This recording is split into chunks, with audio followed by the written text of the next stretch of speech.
All right. Hi, everybody. Good afternoon. I'm Grace Jensen. I'm the digital production assistant for the Pulitzer Center. Let me start sharing my screen.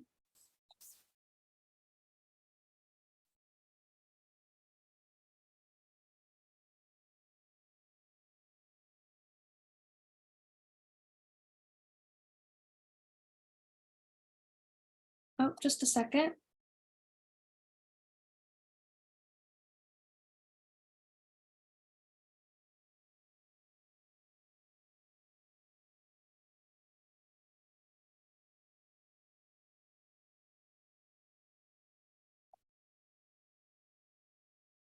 Okay, share screen.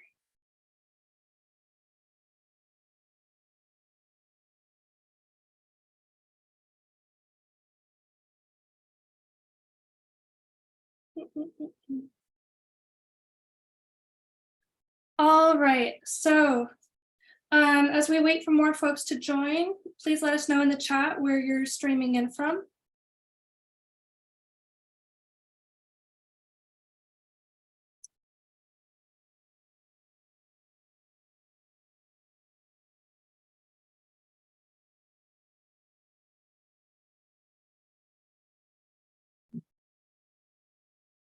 Okay, so if you haven't joined us before, the Pulitzer Center is a nonprofit journalism and education organization. We support more than 170 reporting projects each year in collaboration with news outlets around the world, then work with classrooms and collaborate with news outlets to elevate the public engagement with these issues. While we're based in Washington, D.C., our staff and our work are global. So a few logistics before we begin our conversation. You'll see a Q&A icon on your screen, and you can begin adding questions for our speakers at any time throughout the opening discussion. There's also a chat icon on your screen, so we'd appreciate it if you use the chat for any specific tech issues. So we do want to let you know that we are recording this session and we will post it online afterwards on our blog. And one more note, please stay a bit longer once the session is over to participate in a brief survey. So with that, I'll introduce our panelists for today. Anne Neumann is an American journalist and author. Today, she is streaming in from Brooklyn, New York. In addition to her Pulitzer Center reporting in Ethiopia, she has also published a book, The Good Death, in 2016 about her father and end-of-life care in the United States. She's currently working on her second book, which will be about American Empire. She's a contributing nonfiction editor at Guernica magazine, and her work has appeared in the New York Times, The Guardian, Harper's Magazine, The Baffler, and elsewhere. Then Fredrick Mugira is a Ugandan environmental journalist. Fredrick is streaming in from Kampala today. He has reported on multiple projects with support from the Pulitzer Center, and his work has received numerous awards. He heads Water Journalists Africa, which is a network of over 700 journalists in 50 African countries who report on water. He also co-founded Infonile, a geojournalism platform mapping data on water issues in the Nile River Basin. He's the founder of Big Gorilla Story, a project of Water Journalists Africa dedicated to the conservation of endangered mountain gorillas. And finally, he's also a National Geographic storytelling explorer. So moderating our discussion today will be Tom Hundley, who is a senior editor at the Pulitzer Center. Tom is streaming in from Washington, D.C., and he was the editor behind Anne's project in Ethiopia. Before the Pulitzer Center, he was a newspaper journalist for 36 years, including nearly 2 decades as a foreign correspondent for the Chicago Tribune. So he's very experienced in all of this as well. All right, so with that, I'll hand it over to you, Tom. Okay, thank you, Grace, and thank you, audience out there, for your patience with our technical difficulties. Good morning and good evening to you, wherever you may be. Our webinar today is entitled War and Water in the Horn of Africa, and we will be using a rather generous and expansive definition of the Horn of Africa. So let's get right to it, and hopefully we'll have 10 or 15 minutes at the end of the session for questions. I'm going to say a bit about each of the reporting projects. And in your project, you say that one key to understanding Ethiopia and Ethiopia's rising nationalism is the Grand Ethiopian Renaissance Dam, the largest project of its kind in Africa. Ethiopians have been promised that this will raise the country out of poverty and modernize its infrastructure. Ethiopia's Prime Minister, Abiy Ahmed, who won a Nobel Peace Prize, I think in 2018, and then promptly led his country into war, has moved the Nile project forward unilaterally without consulting or coordinating with Sudan and, most importantly, Egypt. The move has reanimated longstanding rivalries between Ethiopia and Egypt and has had a general destabilizing effect on the region. And Fredrick, in the US, the Nile is synonymous with Egypt, but in your project, you note that the Nile is critical to the economies and well-being and security of 10 upstream African countries. And you report that increasingly land grabbing by foreign governments and agribusiness conglomerates intent on large-scale agribusiness investments threaten water access and availability for Africans. The investors are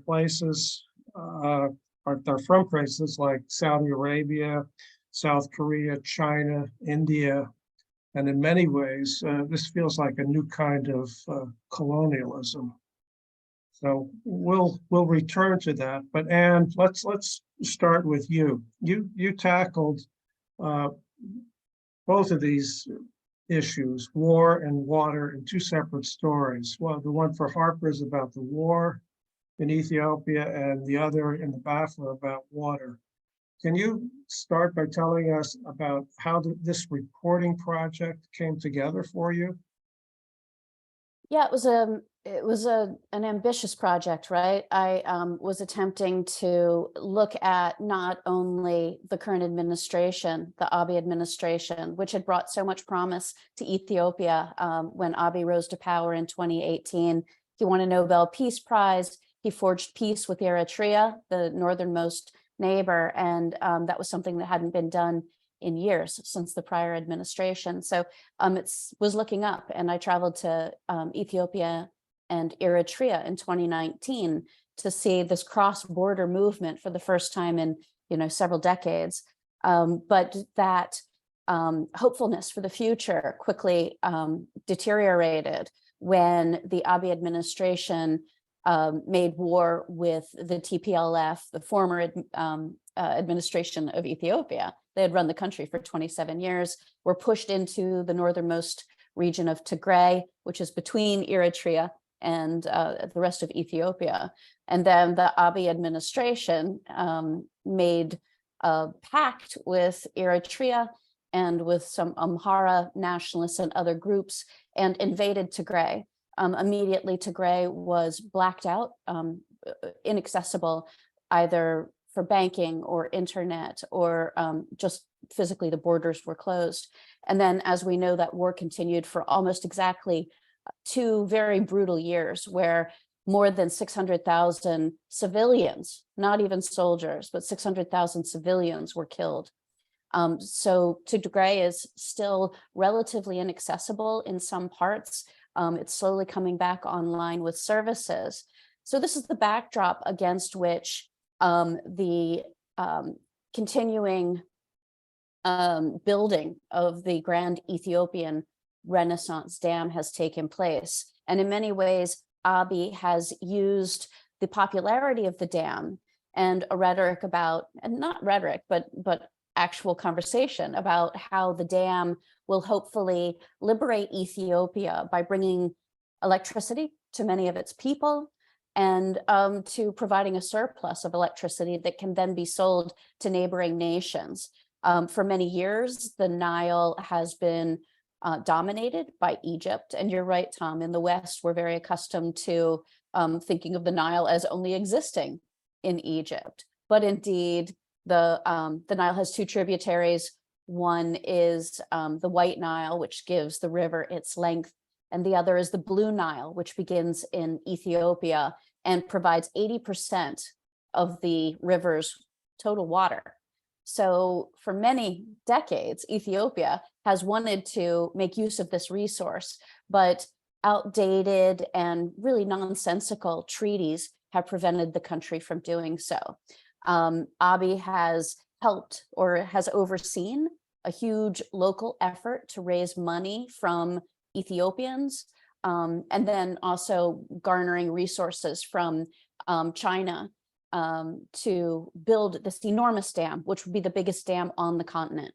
And so the dam has helped Abiy in many ways to kind of centralize his power, to put forward a message of beleaguerment. The Nile, Egypt won't allow Ethiopia to use its own resources. That kind of language has been really beneficial to his version of nationalism.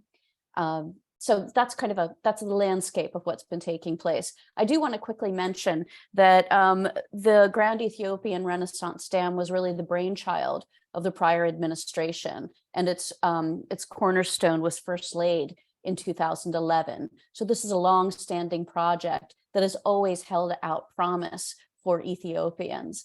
And here we are wondering, with the instability in the nation, whether it will come to fruition. Yeah, on the war aspect of the story, you started the story in Cairo, which is interesting. What did you learn there, and how did that come about, and where did it lead to?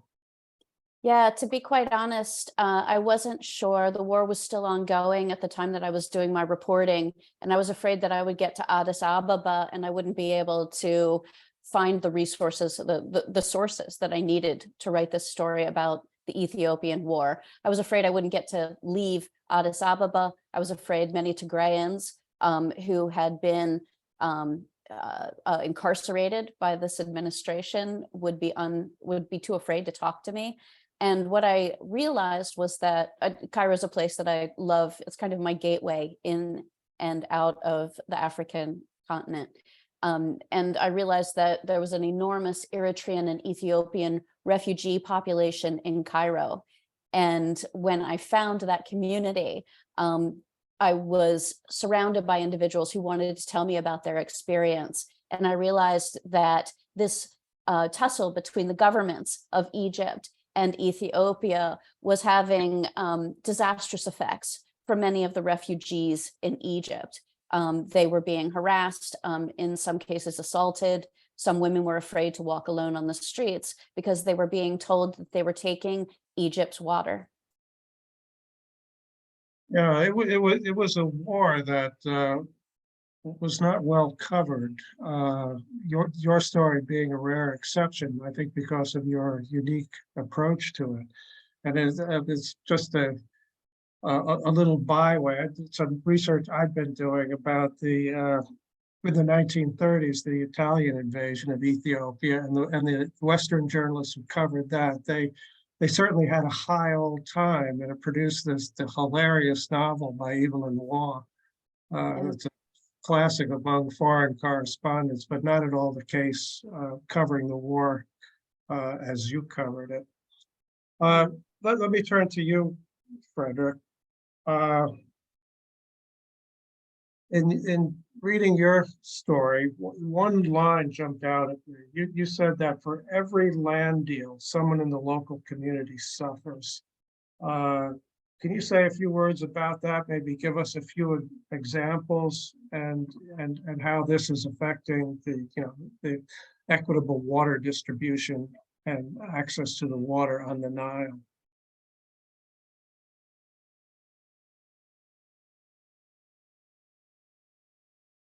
Yeah, thank you so much. So when we did carry out this investigation, which lasted for a whole year, we realized that foreign investors are coming from all over the world, coming to the Nile Basin and displacing communities, taking on, grabbing land to use it for different purposes, most especially, for growing crops that they later sell and take the profits back to their countries. And just to give an example, some of these countries where investors come from include, we found that they include like Belgium, Brazil, China, Ethiopia, Norway, the United Arab Emirates, UK, and also USA. What was so unique was that for every land deal, at least someone in the local community suffers, meaning that when these investors come to the region, they displace communities. So then communities end up living in areas of, displaced community, almost on the in what I would call areas that are not fit to live in. And when some people become landless and also face land shortage, this results into migration, and which will also leads into rural and urban crimes and all that. But what we underlined was that in water scarce areas, these investors were acquiring huge amounts of water at an extremely low cost. And then also families that originally lived onto these lands, we would say like indigenous communities that originally lived on these pieces of land, we are now turning into casual laborers working on the investors' land that once belonged to them. I mean, you see that they are really suffering because their land was grabbed and now it's being used to grow flowers, for example, in Ethiopia, to grow animal feeds in Egypt, to plant trees, for carbon trading in Uganda. And then you find that these local communities are suffering. What also should be underlined is that when these local communities suffer, they turn into, for example, poachers of the resources that they once protected. If you look at countries like Uganda and South Sudan, we realize that those that were displaced from their land by investors later turned into poachers of the resources they once protected. For example, trees, but also along the Nile, we find national parks. And when these communities were displaced, they later turned into poachers into these parks. They are no longer guardians of these resources. That's it. With you 10 different countries, I imagine there are all sorts of different types of land ownership. There's private ownership, that sometimes farmland is owned communally. Is that the case along the Nile? And also, how if the land is held by small farmers and small parcels, how do you put together a parcel of land that's big enough to interest an investor from, say, Saudi Arabia? How does that happen? Yeah, so many of the poor communities, would say poor people, rely on common properties, common resources, such as rivers. And most of these, you find that this is where they live, and some of this is, privately owned land by communities. But when an investor gets interested in that piece of land, then governments come in and relocate them to other areas and take over this piece of land. So yeah, so most of these pieces of land are privately owned, but later taken over by the government. Then the government gives it to the investors. Yeah. Go ahead, Anne. I want to ask Fredrick a question. Can you lay out for us what is the draw for these countries? Why are we seeing this now? And can anything be done? Does it require national legislation, or what could be done to stop individuals from being pushed off their land? Yeah, you realize most of this throughout our investigations, we underlined where communities are talking about land reforms and making sure that they are helped by their governments to own land, have, for example, land titles and own it. But the government is the overall. If it comes, it displaces you and gives land to the investors. But so the investors come to this area not just because they're coming for land, because they have it at home. They are coming because they want resources within the land, and one of the main resources that's water. So they come all over world, to make sure that they get access to land and grow agricultural products and ship them back to their countries because they're not able to grow from their countries. Yeah. Fredrick, when I was in Dubai for a couple of years and read the local press there, which really wasn't too terrific. But from reading that, I got the impression the United Arab Emirates was boasting about how it was investing in farmland in Egypt, presumably in the Nile Valley, and how this was a terrific thing. It was providing food security for the UAE and providing a source of revenue for Egypt. So until I've read your stories, I had the impression that this was a marvelous thing. Yeah. You realize that when these investors come and take over land, they use it for their purposes, grow what they grow. For example, the investors from Middle East come to Egypt and grow animal feeds, alfalfa, and take it back to their countries. And most of the communities that usually use it to live on this land are the ones that suffer.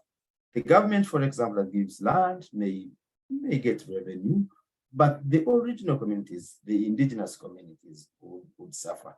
But also what to underline is the profits do not remain in the local communities. They are taken by the investors back to their countries. So then they leave local communities to suffer. Yeah. So they're taking profits out of this land. Are they also taking commodities out of the land, or are they selling those locally? Or is it a combination of both? It's a combination of both in most of these countries. If, for example, the alfalfa, the animal feed in Egypt is shipped back to Middle East to feed animals in Egypt. If you look at, in Middle East, if you look at flowers, for example, that are grown by different investors from Europe who come to Ethiopia, they grow flowers and take them back to Europe. Yeah, so then the flowers go and together with the profits, and the communities, are left to suffer. Yeah. And so you're looking at the Nile as it flows through Egypt, Sudan, and Ethiopia, and the political instability that it's triggered. Are there any lessons regarding riparian rights that can be drawn from this experience? We've got other great rivers that flow through many countries. Yeah, is that question for me? I think yes. I think perhaps Fredrick would be the better expert on this, but indeed the lessons are that unless the countries are cooperating, the whatever resources a river provides can become a source of conflict. Already in a region that is politically unstable, there's a recent coup in Sudan in 2019, where Somalia is undergoing one of the worst droughts that it's had in the past decade. Ethiopia has not just the war that I've discussed, but also a number of other conflicts taking place. And Egypt, Eritrea, we understand Eritrea has forced conscription, and so many of its young people are leaving, one of the most authoritarian countries on the planet.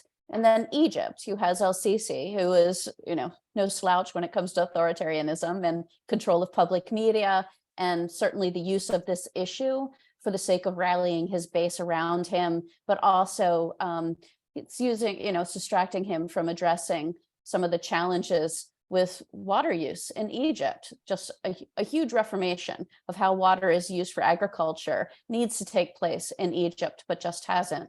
So I think over history, we have seen that fight for resources has been a reliable source of conflict between countries. And in a moment, in a period of time where we see environmental changes affecting our weather patterns and causing famine much more frequently and at a greater intensity, water projects of this source are only going to be inflammatory. So a number of nations have tried to coordinate between Ethiopian government and Sudan and Egypt, which are loosely allied. And the United States under Trump profoundly bungled any of those negotiations. And of course, the problem is that Egypt has been given its run with the river for, well over a century. And Ethiopia only now is trying to take advantage of its own natural resources. Yeah, well, speaking of history, can you tell a little? This is the Grand Renaissance Ethiopian Dam. It's not the first dam on the river. Right. Sort of Yeah. Show of and some of the geopolitical fallout from various dam projects.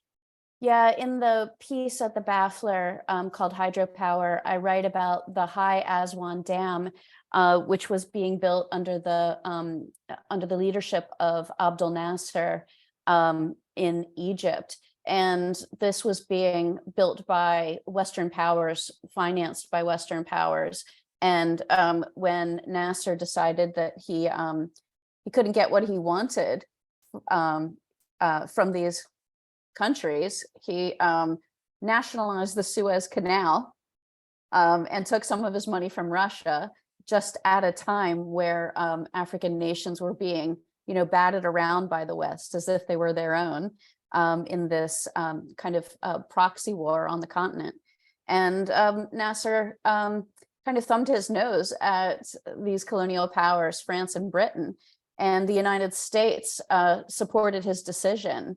And it changed the power dynamic between Europe and the United States forever.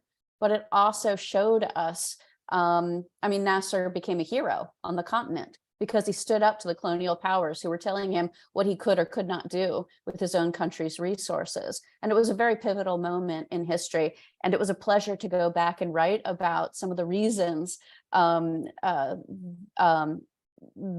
it had been a linchpin, that moment in geopolitical balance. Well, let us shift a little bit and talk about the great elephant in the room, the real elephant in Africa, if I may say so, China, who is, I think, a big investor in land along the Nile, and in many ways has become a dominant outside presence in Africa. Would you care to go first on that, Fredrick?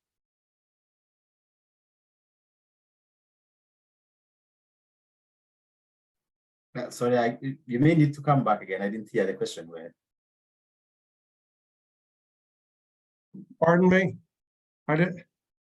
You didn't hear the Yes. question? Yeah. I was asking about the role of China, which has become a dominant player all across Ah, Africa, and also I think in your stories an important investor Yeah. in land. That's right. Well, in relation to the project that we did, Tigray, we investigated in, for example, parts of Democratic Republic of Congo, where China is, and they are into the rainforest, cutting down trees and shipping them to China and other parts of Asia.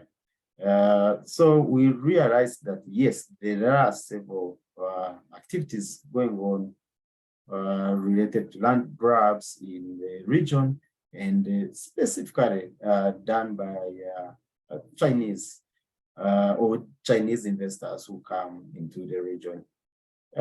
For example, in Congo, the Chinese are there mining and cutting, trees, logging trees, for wood, for timber.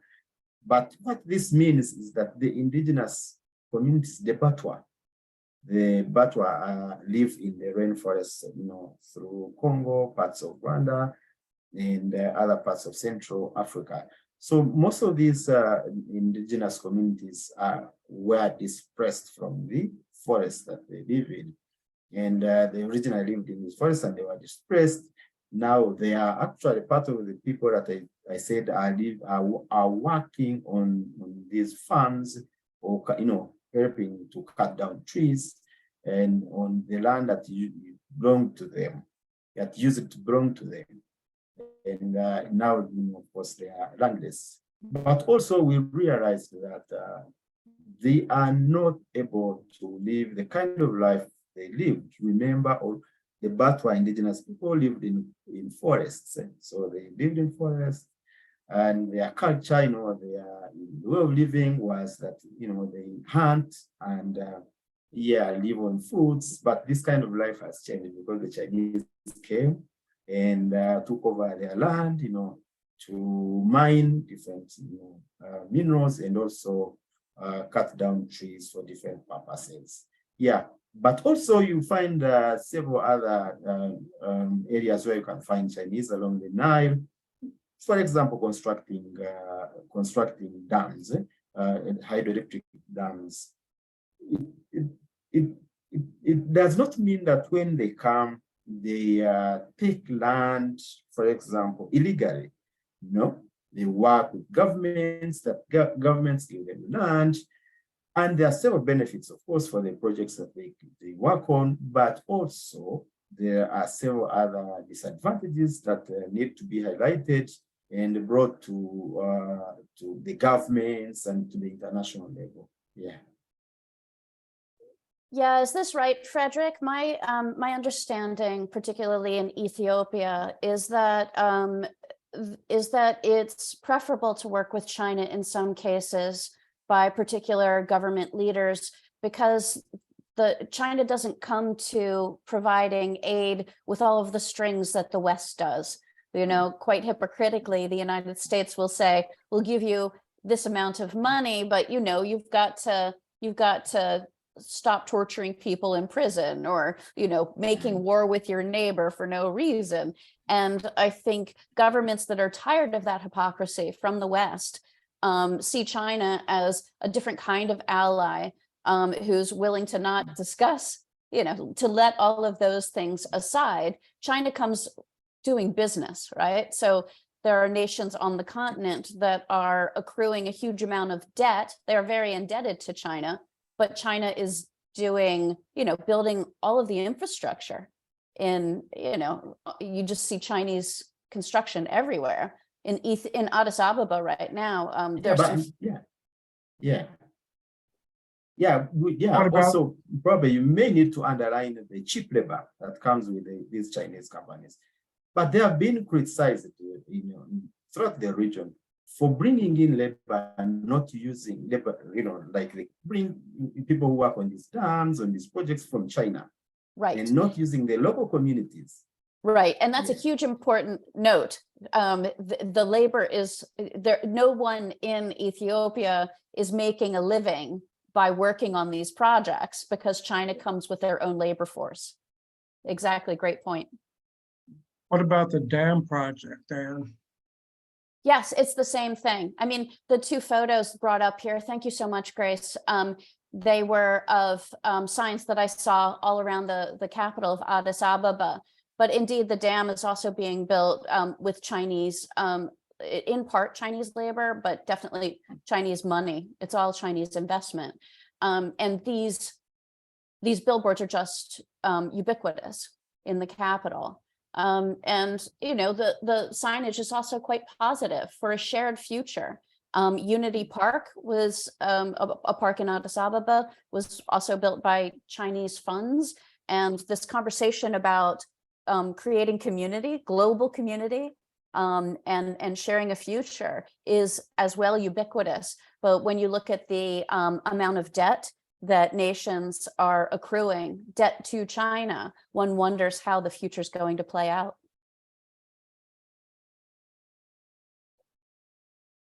Fredrick, before we start taking questions from our audience, would you like to talk a little about Infonile and how it came together and how it can help other journalists? Yeah, so thank you so much. So Infonile is a geojournalism project. We are about 780 geojournalists in the Nile Basin, and we worked on a couple of political stories on water issues. So Infonile is a flagship project of Water Journalists Africa, which I started in 2011. And for Water Journalists Africa, we work with journalists in Africa who report about water. But we wanted to do a specific project that focuses on the Nile Basin. And that's why I met with an American journalist and we started Infonile. So through Infonile, we are trying to help journalists in the region tell the stories of the river. And our approach is that we identify a theme of common and cross-border importance. We source for credible data because we promote data journalism. Then we call for pitches from journalists, and then we give them grants, we mentor them, we train them in data journalism and environmental, or science reporting. And then we let them publish these stories in their media houses, most often, in local languages. And these stories, again, are translated by our coordinators throughout the region, who put them into different languages.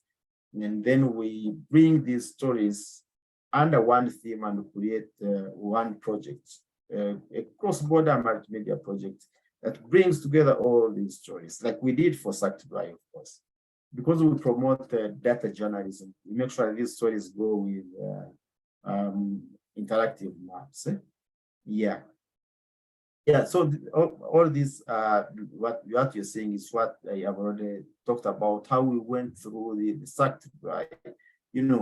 The perfect example was that we worked with these journalists in the region. We were 8 journalists who brought them together, and we focused on large-scale foreign land deals.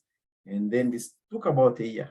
So we investigated. We worked with journalists, we worked with the researchers in the region, with the drone videographers and data wranglers. And the data wranglers, we were working with our partners, Code for Africa, who came in to help us in data visualizations and training. But also, you see, I think also I saw a question in the chat box asking about these land deals. We got these land deals from Land Matrix. Land Matrix, follows and investigates and documents land deals, land grabs across the world. But we specifically worked with land matrix in South Africa that had data already that we worked with. And they produced the different stories. We produced 12 stories that were published across the region. Yeah. So we found out that these companies acquire fertile land, pieces of land in the Nile Basin, and grow food crops and non-food crops, like I said, such as alfalfa. They grow flowers, they grow tobacco, and ship all these the products to their countries, and the profits, take with them the profits. Yeah, that's what we found out. Is Infonile, are you all just journalists, or are you working with NGOs or academic institutions, or? Yeah, so Infonile, the mother organization, Water Journalists Africa, is an NGO. It's a media NGO. So Water Journalists Africa has a flagship project called Infonile, and another project called The Big Gorilla Story. So we work with different funders. Of course, we have gotten funding in the past from different organizations. Because we sub-grant, we give grants to journalists. So most of these funders, when they give us grants, we also sub-grant and give to journalists to help them go to the field and write stories.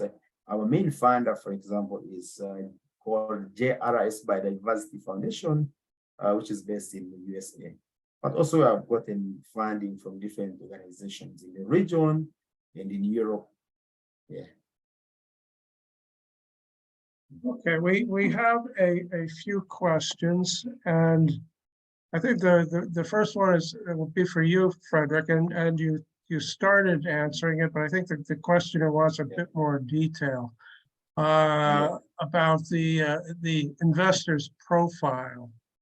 In addition to where did they come from, and which ways are they dealing with the original community interests, if at all. Just if you maybe give us a few of the case histories that you've looked at.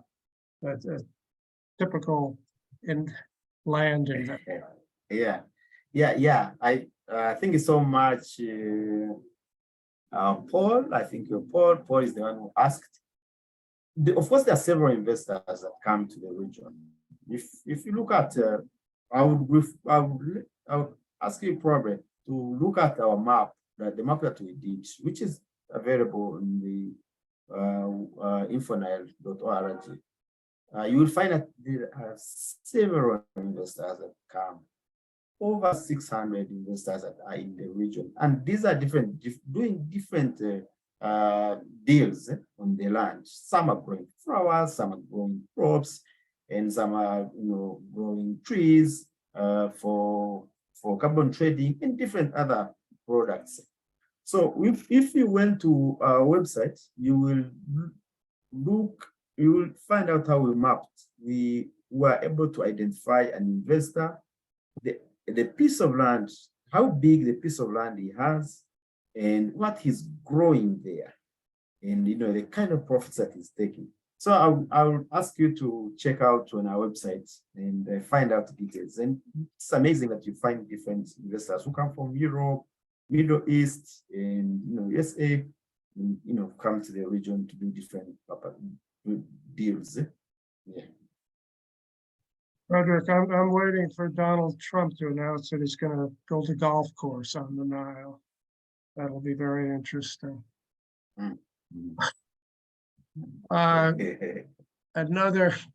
Another question for you, Fredrick, from an expert agroecologist, and is wondering what we can do to promote agroecology, protecting the biodiversity and environmental ecosystem in the DRC. Yeah, I see Jean-Paul, you're asking that question. I'm not sure why you're asking us that question, but one of the fields I report on is the wildlife biodiversity and how, the conservation of wildlife and all that. I see you're asking about the conservation of biodiversity and environmental ecosystems in DRC. But for me, one of the challenges that that faces DRC, and most especially conservation of biodiverse and environmental ecosystems, is insecurity.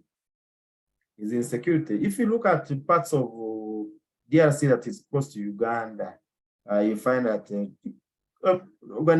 companies can easily go into in the rainforest, cut down trees, and ship all this to their countries, or maybe investors take all this to where they want to easily without anyone touching them because of the insecurity.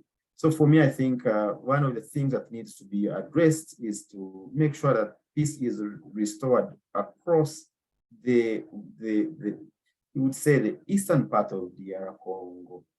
So then, those responsible can be able to conserve biodiversity and environmental ecosystems in there. But also there's need for stringent laws. I know about the wildlife laws for the Democratic Republic of Congo, which are strong enough, but are they put in practice? Are they implemented? That's the question. If people go, for example, poach and kill wildlife, and you arrest them and you imprison them for 1 month, what happens? So you encourage them to keep poaching, and when the law says such people should be, for example, sentenced for life, and you give them 1 month or 1 week, it means they are bound to go back and poach. Yeah.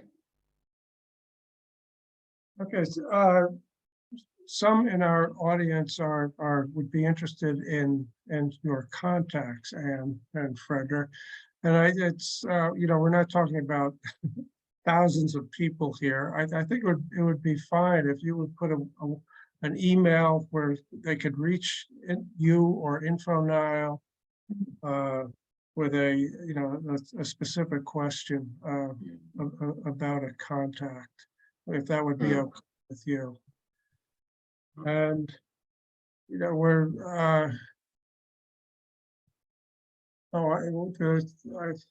one more question has just popped in, I think for Anne. Do you see any links between the construction of the Grand Ethiopian Renaissance Dam and the war in Ethiopia? Yeah, so many. There's kind of a web work of concerns or fault lines that surround and connect both. I think just the instability of Ethiopia is bad for the construction of the dam. It's bad for a whole host of reasons, but this dam is supposed to bring electricity to 110 million people in Ethiopia. It's the second largest country on the continent after Nigeria. But also then any excess is going to be sold to neighboring countries. And if there's instability in Ethiopia, none of that infrastructure will be built. I mean, bringing electricity to people requires wires and just, it doesn't mean anything if you don't have something to plug into, right? So without that stability and that investment in infrastructure, the war stopped, made the rest of, the global countries that invest in Ethiopia, or even just businesses that want to invest in Ethiopia, they all shied away during the war because it was so brutal. But I do think that resources and power, of course, were great proponents of the war. Abiy saw the TPLF, the former rulers of the country in the Tigray region, as a threat to his power in many ways, but also the neighboring ethnic groups. And we could have, there are dissertations written about the use of ethnic fault lines for political purposes. So forgive my shorthand here, but the Amhara state that is just south of Tigray, many individuals have been tussling over Western Tigray, which was one of the first parts of the Tigray nation to be occupied by the Amhara forces and Fano and Eritreans, because it is so fertile. You know, it's known as one of the greatest sesame producing territories in the country. It's a very coveted landmass. And so today still, it's not back in Tigrayan hands. It's still in Amhara hands. So I think we can't underestimate the way that nationalism has played a role in the war as well. Abiy was very clear he wasn't going to let anyone from outside come in and barter peace. That's why the African Union was called on to do so. But also this kind of Pan-Africanism of Africa doesn't need outside power. It was very strong, and I think it's a noble cause, but it really just was used to solidify support behind Abiy. So I think power and resources were written all over the war, and may in fact prevent the Grand Ethiopian Renaissance Dam from delivering what everyone hopes it will, what Ethiopia needs, which is more resources and electricity. Yeah, but also it is funny to know that Ethiopia accuses its enemies of supporting the rebels. Yes. And those enemies start from the dam. Eh? Yes. They start from the dam because those who never wanted the dam now are the enemies of Ethiopia. So then they are supporting the rebels. And I mean, if you do a deep analysis of this, it kind of looks like it's right, because you see some of these rebels used to live on the land of what Ethiopia calls the enemies. Eh? And then they could come and attack and go back. Yeah. I mean. Yeah, no, that's a great point, Fredrick. And, there's a lot of talk in Egypt that Ethiopians are, attacking Egypt by taking the Nile from them. But there's just as much talk among Ethiopians and Ethiopian diaspora that Egypt is, in fact, funding the TPLF in this war, for instance, or, going to, blow up the dam. We're going to be attacked from the outside because no one wants Ethiopia to get ahead. So yeah, you're absolutely right. All of that myth making plays a huge role in all of this. Okay, I think we're just about out of time. Do we, I see Grace nodding her head, so. Yeah, thank you all so much. We appreciate all of you for joining us today. Here, let me share. So for those of you who are able, please consider becoming a Pulitzer Center champion to support our work. That's the donate link there. And as a reminder, please stay with us for a few minutes. A survey will follow at the end of this webinar. We really appreciate you taking the time to help us improve our events. So thank you for joining us today, and bye for now. Thank you, everyone. Thank you, Tom. Thank you, Fredrick. Your work's fantastic. Thank you. Thank you so much. Thank you. Bye-bye. Bye.